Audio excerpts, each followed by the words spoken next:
மாதிரிலாம் இல்ல, நீ பண்ணு. ஹாய் ஃப்ரெண்ட்ஸ், என்னோட பேர் வந்து பவித்ரா. இப்போ நான் வந்து என்ன சொல்ல போறேன்னா, நான் காலையில இருந்து நைட் வரைக்கும் என்னென்ன ரொட்டீன் தான்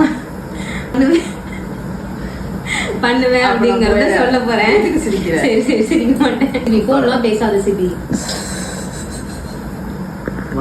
சோ நான் காலையில 4 மணிக்கெல்லாம் எந்திரிச்சிருவேன்.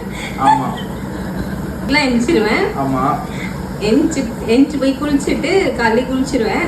சுடு தண்ணி வச்சு குளிச்சுட்டு சாமி கும்பிட்டுட்டு அதுக்கப்புறம் ஒரு 5:30 காஃபி போட்டுருவேன். வெளில போய் பால் வாங்கிட்டு வந்து காஃபி போட்டுருவேன். காஃபி போட்டு எங்க அம்மா ஒரு 7 மணிக்கா எந்திரிப்பாங்க. 7 மணிக்கா அம்மாக்கு காஃபி போட்டு கொடுத்து எழுப்புவேன். அப்பதான் எங்க அம்மா எந்திரிப்பாங்க. தம்பிக்கு வந்து காலையிலே எந்திரிச்சு சமைச்சு அவனை வந்து ஸ்கூலுக்கு நான் தான் அமுச்சு விடுவேன்.